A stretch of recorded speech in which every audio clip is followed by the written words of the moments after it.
السلام علیکم، بسم اللہ الرحمن الرحیم۔ سلطان صلاح الدین ایوبی اور عیسائی عورت کا واقعہ۔ ایک دفعہ دن کے وقت سلطان صلاح الدین ایوبی رحمۃ اللہ علیہ اپنے کمرے میں آرام فرما رہے تھے، کیونکہ صبح کے وقت سلطان صلاح الدین ایوبی رحمۃ اللہ علیہ بہت طویل سفر سے لوٹے تھے۔ چند لمحوں کے بعد ایک سپاہی آپ کے کمرے کے دروازے پر آیا اور اندر آنے کی اجازت چاہی۔ سلطان صلاح الدین ایوبی رحمۃ اللہ علیہ کیونکہ آرام فرما رہے تھے، لہٰذا اندر سے کوئی جواب نہ آیا۔ دروازے پر مامور محافظوں نے کہا کہ سلطان آرام کر رہے ہیں، لہٰذا آپ تھوڑی دیر بعد آ جانا۔ سپاہی بہت وفادار سپاہی تھا، اس کو بنا جھجک کا محافظوں سے پوچھے بنا سلطان کے کمرے کے اندر جانے کی اجازت ہوتی تھی، لہٰذا اس نے بھی سلطان کو جگانا مناسب نہ سمجھا اور سلطان کے کمرے کے دروازے کے ساتھ بیٹھ گیا۔ وہ انتظار کرتا رہا، جب سلطان صلاح الدین ایوبی بیدار ہوں گے تو تبھی ان سے ملاقات کروں گا۔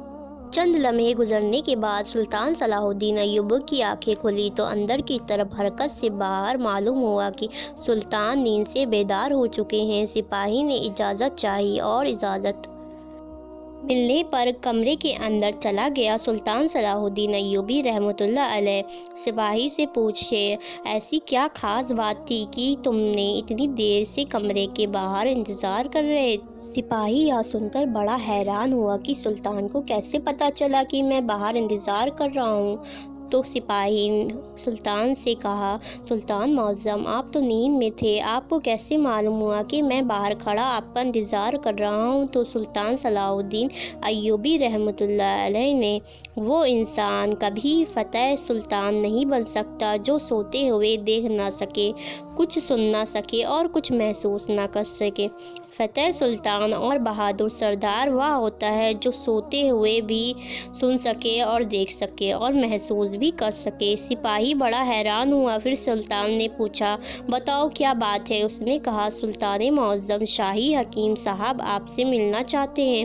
سلطان نے اجازت، آپ حکیم کو اندر لے کر آئیے۔ سپاہی باہر گیا اور چند لمحوں کے بعد شاہی حکیم کو لے کر سلطان صلاح الدین کی خدمت میں حاضر ہوا۔ سلطان صلاح الدین رحمۃ اللہ علیہ نے حکیم سے پوچھا، حکیم صاحب بتاؤ کیا بات ہے؟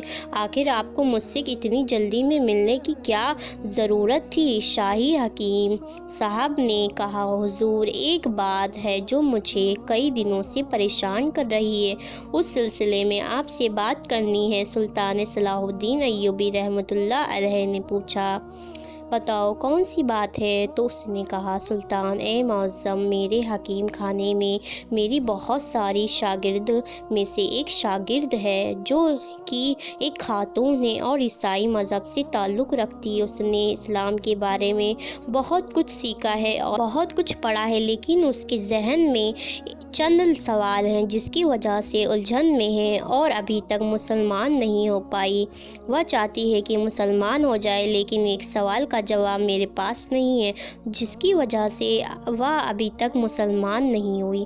سلطان صلاح الدین ایوبی رحمۃ اللہ علیہ مسکرا کر کہنے لگے، سلطان کے حکیم ہوتے ہوئے بھی یہ بتاؤ وہ کون سا سوال ہے جو اس عورت کو ایمان لانے کے درمیان رکاوٹ بنا ہوا ہے؟ حکیم صاحب نے کہا کہ سلطان معظم، وہ عورت کہتی ہے کہ آخر مسلمان خنزیر کا گوشت کیوں نہیں کھاتے؟ اسے کھانے میں برائی کیا ہے؟ کیا اس کے کھانے میں کوئی نقصان ہے کہ جس کی وجہ مسلمان خنزیر کا گوشت نہیں کھاتے، بلکہ اس سے زیادہ نفرت کرتے ہیں؟ اور وہ بھی کہتے ہیں کہ ہمارے گاؤں میں تو سبھی لوگ اکثر خنزیر کا گوشت کھاتے ہیں اور اپنے قبیلے میں خنزیر پالتے ہیں اور بڑا ہونے پر اس کو کاٹ کر کھاتے ہیں۔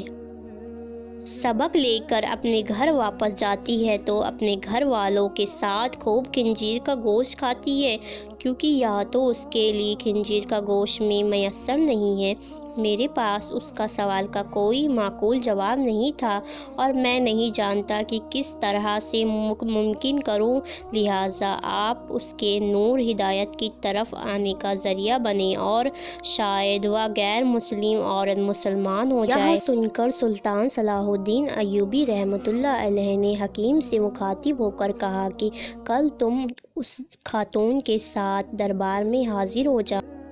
دوسرے دن صبح جب سلطان دربار میں پہنچے تو حکیم صاحب اس خاتون کے ہمراہ تشریف فرما رہے۔ پھر حکیم صاحب نے کہا کہ سلطان معظم، یہاں وہ خاتون ہے جو میری شاگرد ہے اور جس کا میں نے آپ سے ذکر کیا تھا۔ صلاح الدین ایوبی رحمۃ اللہ علیہ نے عورت سے کہا، بتاؤ تمہارا کیا سوال ہے؟ تو اس عورت نے کہا، سلطان معظم، میں نے اسلام کے بارے میں بہت کچھ پڑھا ہے، سیکھا ہے، یہاں تک کہ اب میں اس جگہ پر آ گئی ہوں کہ میں اسلام کو قبول کرنا چاہتی ہوں، لیکن ایک بات ہے جو مجھے اسلام قبول کرنے سے روک رہی ہے، وہ یہ بات ہے کہ اسلام خنزیر کے گوشت کھانے کی اجازت کیوں نہیں دیتا؟ یہ تو ہماری سب سے پسندیدہ چیز ہے۔ چاہے کچھ بھی ہو جائے میں تو اس کا گوشت کھانا نہیں چھوڑ سکتی۔ میں نے اسلام کی تعلیم حاصل کرنے میں ہر جگہ دیکھا ہے کہ جہاں بھی اسلام نے کسی چیز سے روکا تو منع کرنے کی وجہ اور اس کے نقصان کے بارے میں بھی بتایا ہے، لیکن خنزیر کے گوشت کے سلسلے میں مجھے کوئی مضبوط دلیل نہیں ملی۔ میں نے جب اپنے بائبل کو پڑھا تو اس میں بھی خنزیر کا گوشت کھانے سے منع نہیں کیا گیا، پھر اسلام نے اس سے کیوں منع کیا؟ آخر اس کی گوشت میں ایسی کیا خرابی ہے؟ یا تو عیسائیوں کی سب سے پسندیدہ خوراک ہے۔ یہ سن کر سلطان صلاح الدین ایوبی اس عورت سے مخاطب ہو کر کہا کہ اے خاتون، اللہ تعالیٰ نے قرآن پاک میں 3 جگہوں پر خنزیر کا گوشت کھانے سے منع فرمایا ہے اور پھر اپنے ان آیتوں کا ذکر بھی کیا ہے۔ پھر سلطان نے اپنے ایک مشیر سے کہا کہ وہ بائبل کتاب لاؤ جو اپنی اصلی حالت میں موجود۔ جب کتاب سب کے سامنے پیش ہوئی تو آپ نے اس سے وہی جگہ تلاش کر کے دکھائی جہاں لکھا ہوا تھا کہ خنزیر کا گوشت کھانا منع ہے، اور عورت یہ دیکھ کر بولی، کیا بات ہوئی؟ جو میرے پاس بائبل ہے اس میں تو واضح طور پر لکھا ہے کہ خنزیر کا گوشت کھانا منع نہیں ہے۔ سلطان صلاح الدین ایوبی رحمۃ اللہ علیہ نے کہا کہ مجھے ترس آتا ہے کہ تمہارے ان لکھنے والوں پر جو اپنی عیاشیوں کے لیے اس پاک کتاب کو اپنے لفظوں سے بالکل تبدیل کر رہے ہیں۔ تمہارے پاس جو بائبل ہے اپنی اصلی حالت میں موجود نہیں ہے، اس میں وقت وقت پر کافی تبدیلی کی جا چکی ہے۔ پھر سلطان صلاح الدین نے فرمایا کہ یہ تو میں نے کتاب سے ثابت کیا ہے، اب میں تمہیں علم آیت کے لحاظ سے ثابت کر کے بتاؤں گا۔ تو سلطان صلاح الدین ایوبی رحمۃ اللہ علیہ نے اس خاتون کو حکم دیا کہ کل خنزیر کا گوشت پکا کر میرے دربار میں لے آنا۔ وہ عورت سلطان کے سپاہیوں کے ساتھ جنگل میں گئی، ایک خنزیر کا شکار کیا اور اگلی صبح اس کا گوشت پکا کر سلطان کے سامنے لے آئی۔ سلطان صلاح الدین ایوبی نے گوشت کو کراہٹ سے دیکھتے ہوئے خاتون سے کہا کہ اب پک گیا۔ گوشت میں سے ایک بوٹی نکال کر چھری کے ذریعے اس کے 2 حصے کرو۔ جب خاتون نے اس بوٹی کے 2 حصے کیے تو اس کے درمیان میں سے گوشت کچا تھا۔ سلطان نے کہا، اے خاتون، کیا تم نے اس گوشت کو اچھی طرح سے پکایا نہیں؟ سلطان معظم، میں نے اس کو بہت اچھے سے پکایا۔ سلطان نے کہا کہ اب تمہاری سمجھ میں میری بات ضرور آ جائے گی کہ اس حرام گوشت کو چاہے جتنا بھی اچھی طرح پکا لو، ایک بار پکاؤ، بار بار پکاؤ، آگ کی تپش دو، یا پوری طرح پکتا نہیں۔ اس طرح بیچ میں سے کچا رہنے کے باوجود جب یہ تمہارے پیٹ کے اندر جاتا ہے تو بہت ساری بیماریوں کا سبب بنتا ہے۔ اس طرح اسلام میں اس کو کھانے سے منع کیا گیا ہے۔ اب خود حکیم کے ذریعے اثر تعلیم حاصل کر رہی ہیں، لہٰذا آپ خود اندازہ لگائیے، اگر کوئی کچی چیز جب آپ کے اندر جائے گی تو وہ اندر جا کر کتنی خرابیاں پیدا کرے گی۔ پھر سلطان نے اس عورت سے کہا کہ آپ کو اس جانور کے بارے میں کچھ اور بھی بتاتا ہوں۔ یہ جانور جس جگہ رہتا ہے تو اس جگہ اپنے ارد گرد سبھی انسانوں کی گندگی کو بھی کھا جاتا ہے۔ اس کی اکثر خوراک بہت غلیظ ہوتی ہے، اور سب سے حیران کی بات یہ ہے کہ خنزیر وہ واحد اکیلا بے شرم جانور ہے کہ جب اس کی مدد یعنی اس کی بیوی کے ساتھ جب کوئی دوسرا خنزیر سے تعلقات قائم کرتا ہے تو یہ خوش ہوتا ہے اور فخر محسوس کرتا ہے۔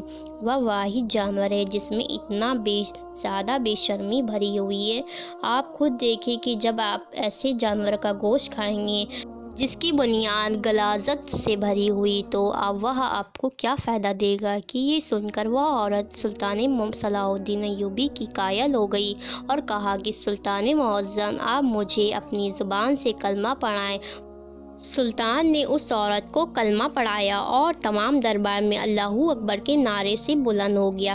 پیارے دوستو، اس لیے اسلام نے خنزیر کے گوشت کو کھانے سے منع کیا۔ دوستو، قرآن پاک کی آیت قیامت تک نہیں بدلے گی۔ ویڈیو پسند آئے تو ویڈیو کو لائک کریں، سبسکرائب کریں اور فلسطین کے لیے بھی دعا کریں۔ آمین۔